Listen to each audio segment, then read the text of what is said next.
우리에게 주신 하나님의 말씀은 신약성경 사도행전입니다. 2장 38절에서 47절 말씀 우리 계속해서 같이 읽습니다. 38절부터 같이 읽습니다. 베드로가 이르되 너희가 회개하여 각각 예수 그리스도의 이름으로 세례를 받고 죄 사함을 받으라.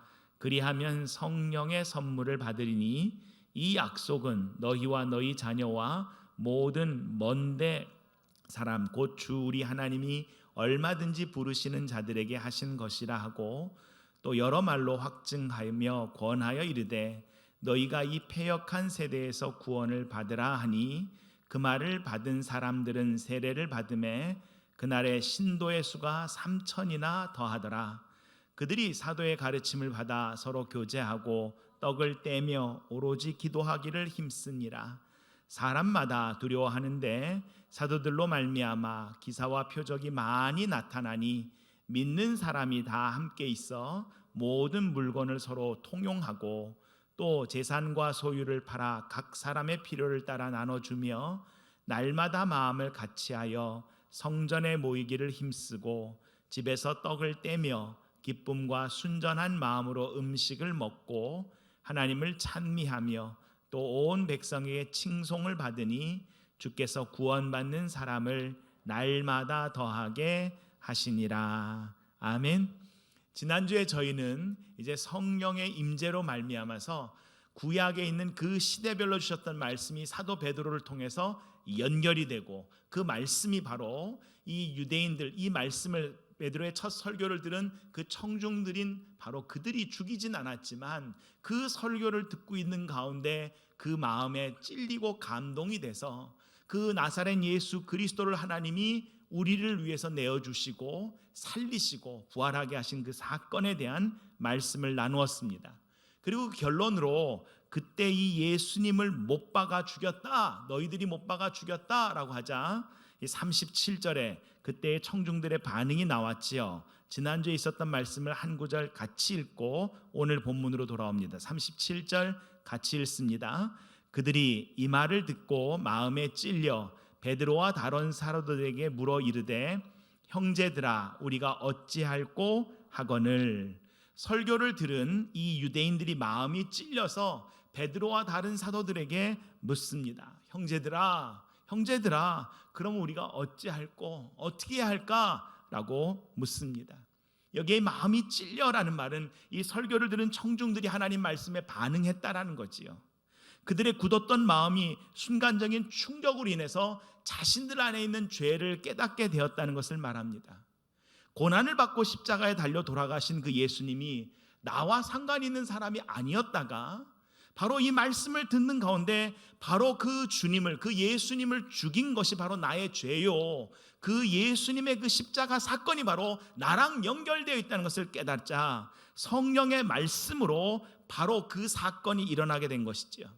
그래서 히브리서 기자는 하나님의 말씀은 살아있고 날선 검과 같다 그랬어요. 우리의 심령 골수, 우리의 마음을 이렇게 덮고 살지요. 양심이 있고 하나님의 뜻이 있지만 우리의 삶과 문화에 이 마음이 묻어져서 마음을 덮어놨던 그 껍질을 둔해졌던 것들을 다시 한번 뚫고 우리의 마음의 깊은 생각과 의도를 밝혀내는데 그 말씀을 가까이 하시는 저와 여러분 되기를 간절히 소원합니다. 우리가 살아가면서 죄를 깨닫는 것, 이 말씀을 통하여 죄를 깨닫고 뉘우치는 것은 아주 중요합니다. 그러나 더 중요한 것은 하나님이 우리의 죄를 용서해 주셔야 하지요. 죄를 깨닫고 뉘우치는데 하나님이 용서를 안 해주신다면 무슨 소용이 있습니까? 죄를 깨닫고 뉘우치는데 중요한 것은요, 그보다 더 중요한 것이 하나님이 저와 여러분의 죄를 용서해 주셔야 되고 우리도 용서받은 사람으로 살아야 한다라는 것입니다. 그래서 오늘 이 설교에 대한 이 청중들의 반응은 매우 중요합니다. 그때 38절에 우리가 어찌할꼬 하는 그 유대인들의 지체들을 향하여 베드로가 복음의 핵심을, 아주 중요한 핵심을 나누는데요, 38절 같이 읽습니다. 베드로가 이르되 너희가 회개하여 각각 예수 그리스도의 이름으로 세례를 받고 죄사함을 받으라. 그리하면 성령의 선물을 받으리니.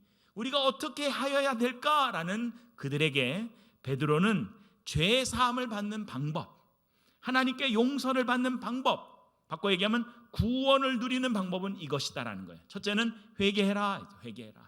회개하고, 두 번째는 예수 이름으로 세례를 받아라. 그러면 죄사함을 받는다. 근데 세 번째는 그러면 성령을 선물로 받을 것이다. 답변합니다. 우리가 글로 쓰거나 언어로 쓸 때는 이 언어가요, 순서가 있는 것 같아요. 그래서 마치 이 순서를 따라가는데, 이 의미를 다시 한번, 이 문장을 다시 한번 생각해 보십시다.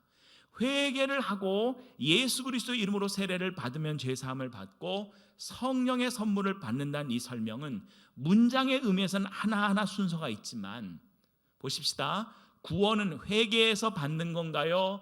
회개를 하니까 구원을 받은 건가요? 아니면 은혜로 구원을 주신 것을 믿으니까 회개하게 된 건가요?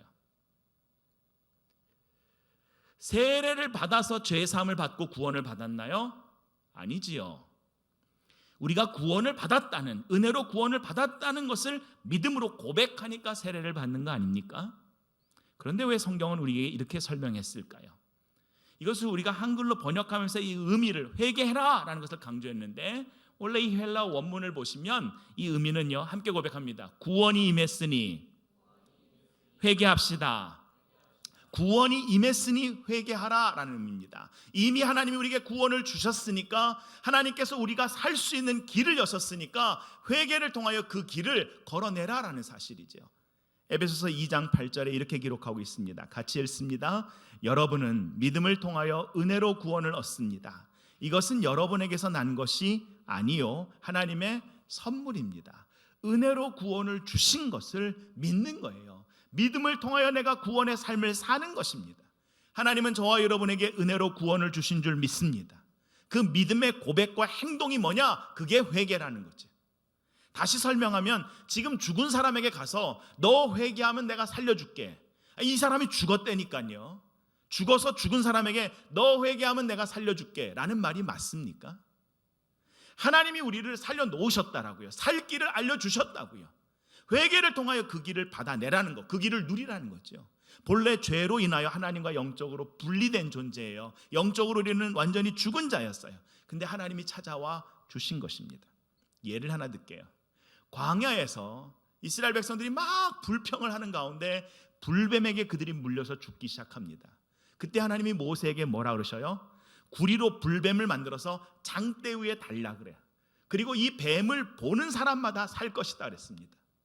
여러분, 이 구리 노뱀을 이들이 보기 전에 만들었습니까? 본 뒤에 만들어진 겁니까? 미리 만들어진 거예요. 구원의 길은 이미 만들어진 거예요. 하나님이 저와 여러분을 찾아오셔서 그 아들 예수 그리스도를 주심으로 우리 가운데 영적인 길을 여신 거지요. 회개를 통하여 하나님께로 돌아와라. 이제는 돌아와라. 그래서 죄에 묶여서 살고 종의 인생이 아니라 구원을 누리며 그 은혜를, 용서 안에서 성령이 함께 하심으로 자녀됨의 삶을 살라고 저와 여러분을 불러주신 줄 믿습니다. 그것이 영적으로 죽은 우리에게 부활하신 예수님께서 어떻게 하셨어요? 요한복음 20장에 제자들에게 평강이 너에게 있을지어다, 아버지께서 나를 보내신 것 같이 나도 너희를 보내노라 하신 다음에 그들을 향하여 뭘 하십니까? 숨을 내쉬며 성령을 받으라. 부활하신 예수님께서 제자들에게 숨을 내쉬며 성령을 받으라 하신 이 장면은, 부활하신 예수님께서 창세기 2장 7절에 하나님께서 처음 우리 사람을, 흙으로 사람을 만들었어요. 근데 그 안에는 생기가 없었고요. 만들어져서 육체의 모양은 있지만 그 안에는 영이 없을 때 생기를 그 코에 불어넣어 생명의 기운을 불어넣어, 그래서 세 번역은요, 그 코에 생명의 기운을 불어넣으니 사람이 생명체가 되었다. 하나님께서 사람을 창조하실 때 흙으로 빚으신 후에 그 코에 생명의 기운을 불어넣으신 것처럼 예수 그리스도의 부활의 사건이, 성령이 우리 가운데 임하신 사건이 뭐예요? 우리 안에 다시 그 생명의 기운을 불어넣어 주신 사건인 줄 믿습니다. 에스겔서 37장에 마치 마른 뼈와 같은 시체들과 같은 존재였는데 삶의 의미가 무엇인지도 모르고 살아가던 우리였는데 그러한 우리를 찾아오셨어요. 우리는 나름대로 잘 살아간다고 생각하는데 그것이 물질에 묶인 삶이고, 그것이 내 욕심에 묶인 삶이고, 그것이 내 상처에 묶인 삶이고, 하나님이 우리를 하나님의 형상으로 지으신 삶은 아니다라는 것을 예수 그리스도를 통하여 하나님의 은혜와 자비 가운데 저와 여러분을 끌어 인도해 주신 줄 믿습니다. 그래서 헬라어 성경을 보면 너희가 구원을 얻었으니 회개하라. 이미 너에게 구원이 임하였으니 회개하라. 돌이켜 그 하나님의 구원을 누리는 자가 되라. 영적으로 우리는 무감각한 자들이어서 하나님께로 돌이킬 수 없는데 하나님이 먼저 찾아와 주셨다는 거예요. 그래서 이 38절을 다시 보면 베드로가 말합니다. 너희가 회개하여 그 다음에 예수 그리스도의 이름으로 세례를 받으라. 이미 구원을 주셨잖아요. 그죠? 용서의 은혜를 주셨어요. 회개함으로 하나님께 돌아갑니다. 근데 그리스도 이름으로 세례를 받는 건 뭘 말해요? 이것은 혼인서약과 같아요.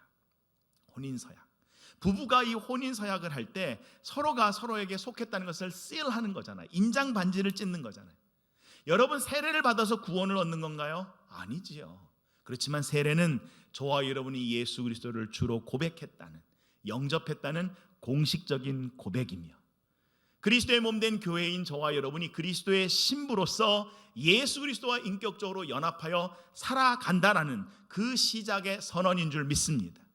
부부가 아무리 결혼식을 하고 서원을 하고 서약을 다 했어요. 반지를 꼈어요. 하지만 둘이 한 서약을 지키지 않는다면 둘의 관계가, 부부의 관계가 유지가 되나요?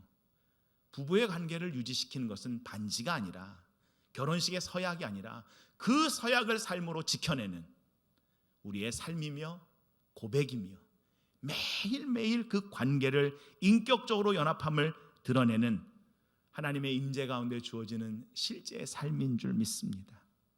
구원받았다는 거예요. 그것을 예수 그리스도의 이름으로 세례를 받을 때 바로 내가 그러한 존재라는 것을 고백하고, 그 세례는 바로 성령의 감동으로 예수 그리스도를 주로 고백하였으니까 성령의 선물을 받아서 누리는 삶이 되라. 그래서 그 성령의 임재는 39절 이렇게 이야기합니다. 같이 읽을까요? 이 약속은 너희와 너희 자녀와 모든 먼데 사람 곧 주 우리 하나님이 얼마든지 부르시는 자들에게 하신 것이라 하고, 이 살짝 지나가는 말 가운데 이 사도 베드로가 이 유대인들에게 하는 설교인데요, 이 약속은 너희와 너희 자녀와 그 다음에 모든 먼데 사람, 모든 먼데 사람. 이거는 뭘 말해요? 유대인이나 이방인이나 자유인이나 종이나 남자나 여자나 그리스도 안에선 하나고, 그리스도 안에선 평등하고, 그리스도 안에선 동등하고, 그리스도 안에선 다 귀하다. 다 귀하다. 그러니까 너희가 이 말로 너에게 여러 말로 확증하고 권하니까 이 패역한 세대, 구원을 놓친 세대 가운데서 구원을 받으라 라는 이 말씀에 반응하여 41절 같이 읽습니다. 그 말을 들은 사람들이 세례를 받음에 그날의 신도의 수가 3,000이나 더하더라. 어마어마한 부흥이 일어난 것입니다. 숫자 3,000명의 세례를 받고 구원을 받았다는 사실입니다. 여러분, 이것은요 구약의 사건을 신약이 다시 그리스도를 통해 다시 우리한테 해석해주고 이 의미가 무엇인가를 알려주시는데, 오순절 성령의 강림 사건을 우리가 지지난주에 무엇랑 비교했습니까? 구약의 시내산에서 오순절날 하나님의 임재가 바로 오순절날이었다고요. 근데 첫 번째 하나님의 오순절날 임재하였을 때 그들은요 이 하나님을 두려움과 떨림 가운데 그냥 바라봤지만, 내 안에 거하시고 나와 동행하신 하나님이 아니라 나와 분리된 그냥 산에 계신 하나님, 무서운 하나님, 능력은 있지만 전능하시지만 그 하나님이 나의 삶 가운데 함께 하시는 거라 생각하지 않으니까 나의 삶 가운데는 뭘 붙잡았어요? 보이는 우상, 황금 송아지를 붙잡고 말지요. 그 결과가 무엇이었습니까? 하나님의 임재의 역사 가운데 오히려 그 하나님의 임재를 붙잡는 게 아니라 황금 송아지 눈에 보이는 것을 붙잡으니까 출애굽기 32장 28절 그때의 결론의 사건이 이것이었어요. 같이 읽을까요? 레위 자손이 모세의 말대로 행하매 이날의 백성 중에 3,000명가량이 죽임을 당하니라. 여호와 편에 설 자는 서라.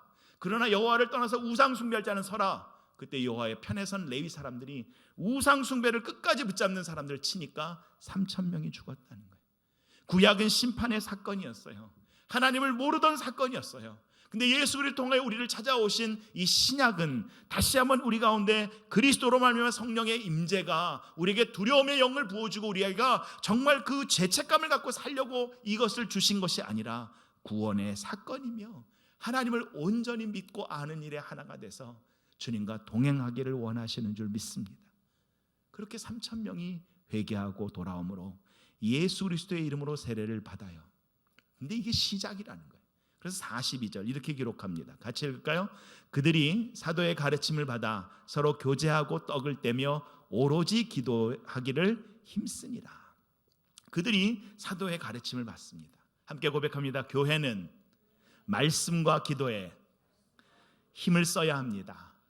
말씀과 기도에 힘을 쓰고 집중해야 합니다. 계속해서 기도해야 합니다. 여러분, 사도행전을 읽거나 신약 성경을 읽어보면 그들은 날마다 성전에서 그리고 이 집 저 집에서 쉬지 않고 가르치고 예수가 그리스도임을 전하였다. 그 당시에는 신약 성경이 없었잖아요. 그렇다면 이들이 뭘 갖고 가르쳤겠어요? 바로 예수 그리스도가 가르쳐주신 구약 성경을 예수 그리스도라는 렌즈를 통해서 그들이 구약의 말씀을 처음부터 끝까지 다 나누는 것이, 구약의 전 말씀이 다시 그들 가운데 재해석이 되며 이것이 예전의 말씀, 다른 사람 시대, 다른 사람들에게 주어진 말씀이 아니라 바로 이 시대를 살아가는 나를 향한 하나님의 말씀으로 해석되고 이해가 되니까 말씀이 꿀송이처럼 달기 시작하지요. 그 말씀이 마치 나를 향한 하나님의 고백처럼 들리지요. 나를 향한 약속처럼 느껴지지요. 그리고 그 약속을 붙잡고 살아가니까 그 약속이 내 삶에서 실체가 되지요. 이 경험이 일어나는 것입니다. 저와 여러분에게도 이 은혜가 있기를 간절히 소원합니다. 또 하나는 예수님을 나누는 거예요. 그분의 삶을, 예수님이 이 땅 가운데 오셨던 행적과 그분에 대한 말씀을 나누는 것이었어요. 골로새 3장 16절에 사도 바울은 골로새 교회에게 이렇게 이야기합니다. 같이 읽을까요? 세 번역입니다. 그리스도의 말씀이 여러분 가운데 풍성히 살아있게 하십시오. 온갖 지혜로 서로 가르치고 권고하십시오. 감사한 마음으로 시와 찬미와 신령한 노래로 여러분의 하나님께 마음을 다하여 찬양하십시오. 우리 안에 그리스도의 말씀이 늘 풍성히 살아있게 하라. 말씀을 들으시고 말씀을 읽으시고 말씀을 묵상하시고 말씀을 공부해서 연구해서 이 의미가 무엇인가를 알고 그 말씀을 외움으로 우리의 삶 가운데 이 말씀이 풍성한 삶 되기를 간절히 소원합니다. 그 사도들의 가르침을 받았는데요, 그 다음에 서로 교제하고 떡을 떼며 기도에 힘썼다는 거예요. 교제했다, 그들이 떡을 뗐다, 이 말은 성도의 교제로 식탁의 교제를 말하기도 하지요. 우리가 살아가는 방식을 말합니다. 그런데 이 의미를 다시 보면 교제와 떡을 떼는 것은 단순한 식탁의 교제만이 아니라 그들의 식탁의 교제에서 바로 성만찬이 이루어졌다는 거예요. 죽음의 죽으심과 우리를 위해서 살과 피를 내어주신 그 예수 그리스도에 대한 고백들이 그들의 일상의 식탁의 교제 가운데 바로 대화가 되고 고백이 되어지고 나눔이 되었다라는 것이에요. 우리의 일상의 삶이 영적 교제의 현장이 되었다라는 것입니다. 그리고 기도에 힘썼다는 것은 우리의 영적 호흡인 영적 교제를 교회 공동체가 함께 나누면서 살아갑니다. 우리는 몸을 가지고 살아갑니다. 그러나 저와 여러분이 하나님의 형상을 가진 하나님의 자녀된 영적 존재인 것을 놓치지 않고 저와 여러분의 영이 깨어서 깊은 묵상 가운데 다시 한번 우리가 무엇에 가치를 두고 사는가를 붙잡아내시는 저와 여러분 되기를 간절히 소원합니다. 이 공동체에 또 어떤 일이 벌어졌습니까? 44절과 45절 같이 읽을까요? 믿는 사람들이 다 함께 있어 모든 물건을 서로 통용하고 또 재산과 소유를 팔아 각 사람의 필요를 따라 나눠주며입니다. 믿는 공동체 가운데 서로 함께 물건을 서로 통용했다라는 거예요. 또 재산과 소유를 팔아 각 사람의 필요를 서로 채워주기 시작했다는 겁니다. 성령이 임한 공동체가 예수 그리스도를 주와 그리스도로 믿는 공동체의 삶의 가치관이 달라졌다라는 거예요. 그 당시의 물질은 지금보다 훨씬 더 값어치가 없었나요? 살아가는데 우리의 삶의 이 재산과 소유가 얼마나 중요해요. 자신에게 소중한 재산과 소유를 나누어 서로에게 필요를 채우는 공동체로 변했다라는 것입니다. 오래전에 읽은 책 중에 하나가 이제 하버드 대학 교수인 마이클 샌델의 돈으로 살 수 없는 것들이라는 책입니다. 한 10여 년 전에 그 당시 한참 이 책이 나왔을 때 캘리포니아를 그 고속도로를 프리웨이라 그러거든요. 왜냐하면 톨피가 없어요. 그래서 프리웨이라 그럽니다. 또 예전에는 거기에 그 속도 속도 제한이 없었대요. 그래서 또 프리웨이라 그랬다 그러더라고요. 근데 지금은요, 톨피를 내는데 익스프레스 레인이라고 따로 길을 내서요, 돈을 내면 줄을 서지 않아도 다른 사람보다 먼저 갈 수 있는, 이거 새치기잖아요.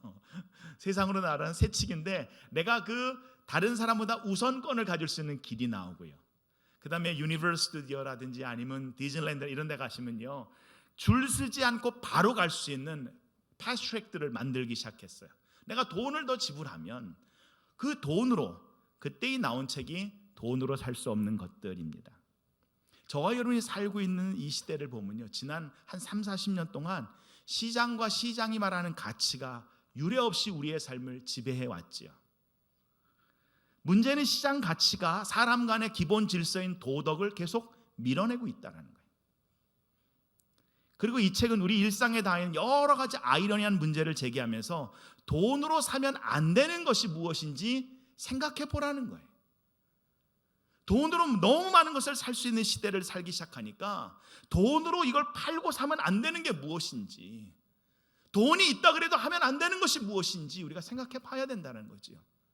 그리고 돈으로 무엇인지 사려고 하는 사람이 되지 않기로 결단해야 된다는 거예요. 이 민주주의라는 얘기를 하면서 민주주의가 완벽한 평등을 필요로 하지는 않지만 그래도 시민들, 이 시대를 살아가는 사람들 간의 공동체적 생활을 공유하는 이 공공선이라고 그러죠. 공공성이라고도 얘기해요. 우리가 함께 공유하는 것을 가진다는 거죠. 서로의 배경이 다르고 사회적 위치가 다르고 갖고 있는 태도가 다르고 신념이 달라도 매일 마주하고 부딪히면서 서로가 갖고 있는 차이를 견뎌내고 그리고 이를 놓고 함께 살아가는 공공성과 공공의 선에 관심을 쏟는 법을 우리가 배워야 된다는 거예요. 저와 여러분의 삶의 자리는 지금 어디입니까? 이 시대의 교회 공동체의 자리는 어디입니까? 2000년 전에는 계급이 있었습니다. 배경이 달랐으면 전혀 다른 삶을 사는 시대였습니다.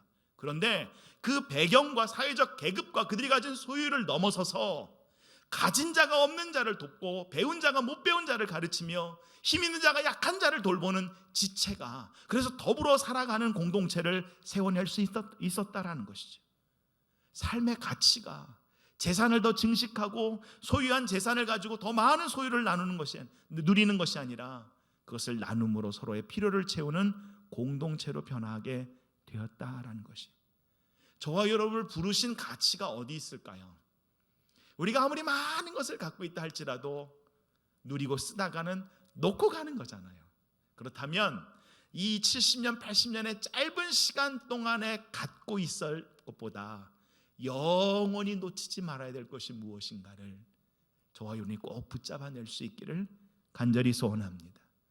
저와 여러분의 삶의 시간과 물질을 통하여 천하보다 귀한 생명 한 명 한 명을 하나님 나라에 들어가게 하는, 그래서 날마다 구원받는 자를 더 늘어나게 하는, 더하게 하는, 그래서 하나님을 찬양하고 많은 사람들의 칭찬을 듣는 우리 공동체, 우리 교회된 저와 여러분 되기를 간절히 소원합니다.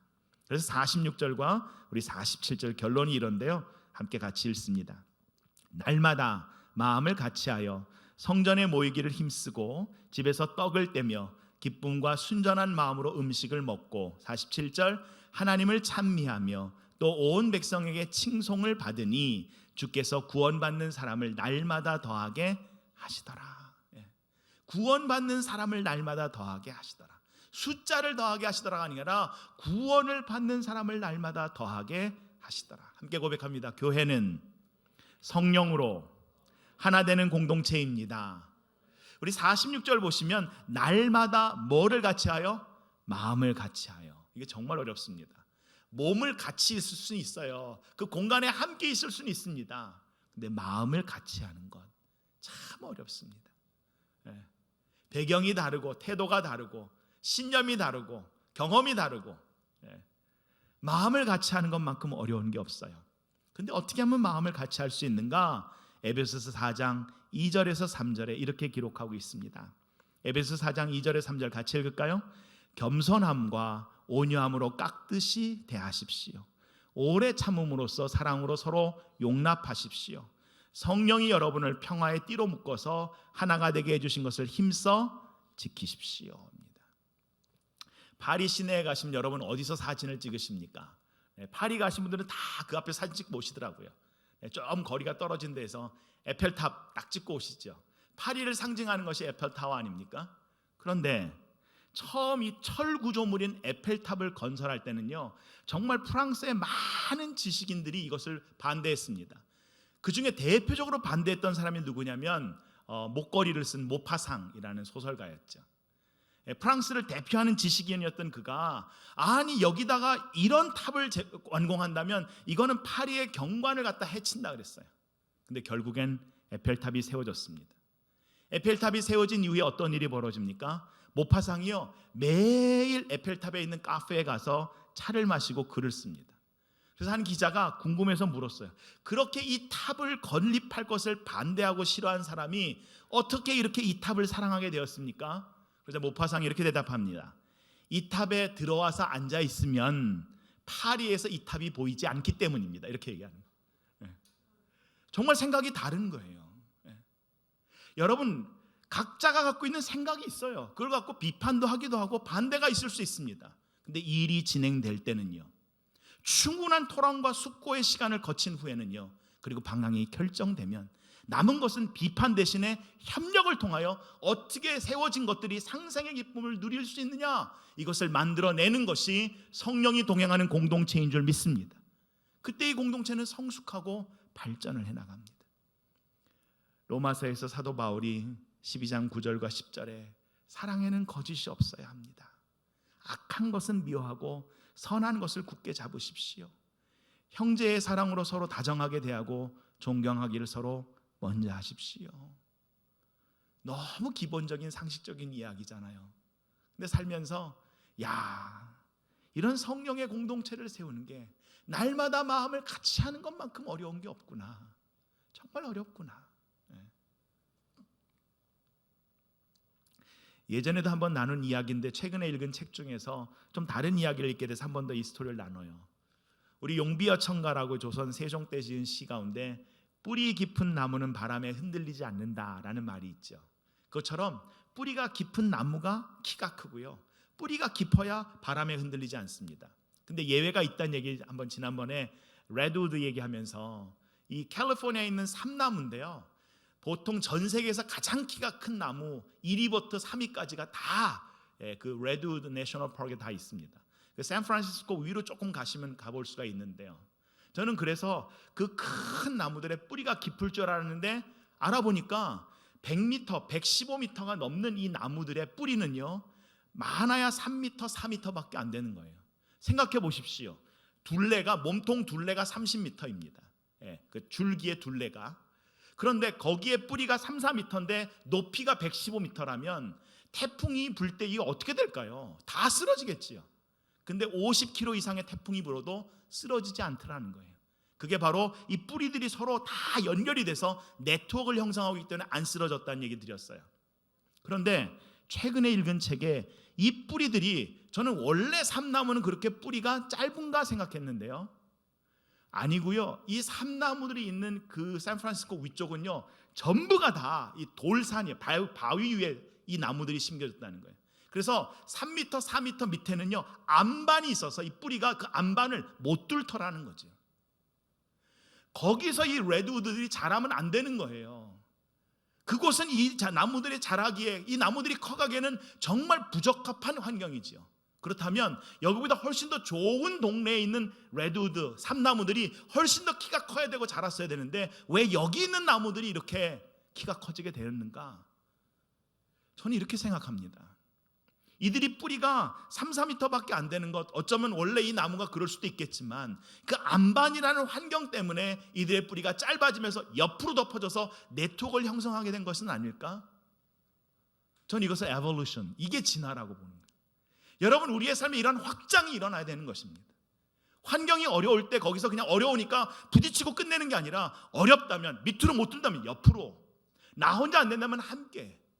그래서 이렇게 함께 공동체를 세워낼 때 이 캘리포니아 태풍이 불면요 시속 50km 이상의 강한 태풍이 불어도 레드우드의 나무들이 넘어졌다는 얘기가 없어요.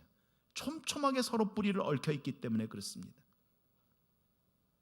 교회라는 공동체를 통하여 우리가 함께 살아갈 때 끊임없이 다가오는 온라인의 유혹, 온라인의 상황들, 그리고 코로나 바이러스나 우리 삶에 일어나는 이런 어떤 이 시대의 경제 논리와 시장 경제에 따른 여러 가지의 어떤 시련들 부딪힐 수밖에 없겠지요. 온라인을 키면, 심지어 제가 온라인 성경을 열려 그래도 그 성경 열리는 프로그램의 광고가 적당하지 않은 광고가 나와요. 그럼 클릭해서 이건 부적당한 광고, 클릭을 해도 또 뜨고 하는 이런 환경에 저와 여러분이 함께 공동체를 통하여 이 시대의 온라인 환경과 우리의 삶에 거룩한 하나님의 영이 이 땅을 세워내는 것을 위하여 하나가 될 때에 우리에게 다가오는 환난과 도전들을 극복해낼 줄 믿습니다. 말씀을 맺습니다. 교회의 생명력은 어디에서 옵니까? 극복하기 힘든 어려움일수록 마음을 같이하여 모이기를 힘쓰고 말씀과 기도에 집중하며 성령과 동행하는 삶을 실천할 때 교회의 생명력은 그 안에서 드러나게 되며 그 영향력은 점점 더 많은 믿지 않은 사람들에게까지도 큰 영향력이 되어 날마다 구원받는 사람을 더하게 하실 줄 믿습니다. 전 마지막 구절의 47절이 참 좋습니다. 다시 한번 같이 읽고 같이 기도로 나아갈까요? 우리 47절 같이 고백합니다. 하나님을 찬미하며 또 온 백성에게 칭송을 받으니 주께서 구원받는 사람을 날마다 더하게 하시니라. 이 시간 우리 함께 기도하며 나갈 때